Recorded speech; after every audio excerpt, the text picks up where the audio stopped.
गडचिरोली जिल्ह्यातील भामरागड पोलिसांनी अवैध दारू विरोधात मोठी कारवाई करत तब्बल 2,63,000 रुपयांचा देशी दारूचा साठा जप्त केला आहे।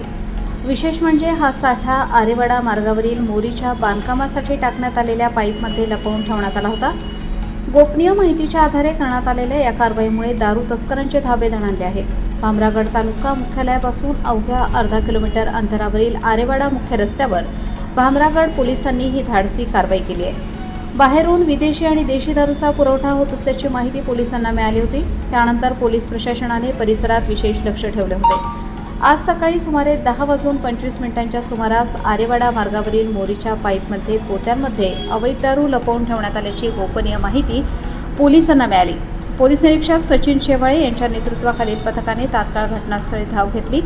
पोलिसांनी पाईपमधून बाहेर काढलेल्या पोत्यांची तपासणी केली असता प्रत्येकी 90 मिली मापाच्या रॉकेट संत्रा कंपनीच्या देशी दारूच्या तब्बल 2,630 बाटल्या आढळून आल्या। या दारूची अंदाजे किंमत 2,63,000 रुपये असल्याचे पोलिसांनी सांगितले।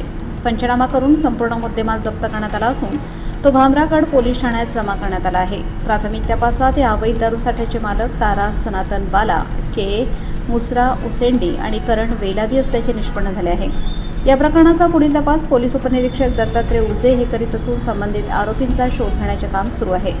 या कारवाईत पोलीस उपनिरीक्षक दत्तात्रय उजे, पोलीस हवालदार जयंत पुडो, प्रफुल्ल चव्हाण, आकाश उईके, पोलीस अंमलदार राहुल वारे लिवार, अवनीत गव्हारे, विक्रांत शिंदे, अनिल चिप्पडी आणि गणश्री इटकलवार यांनी सहभाग घेतला। सह्याद्रीचा राखणदारसाठी गोविंद चक्रवर्ती, भामरागड।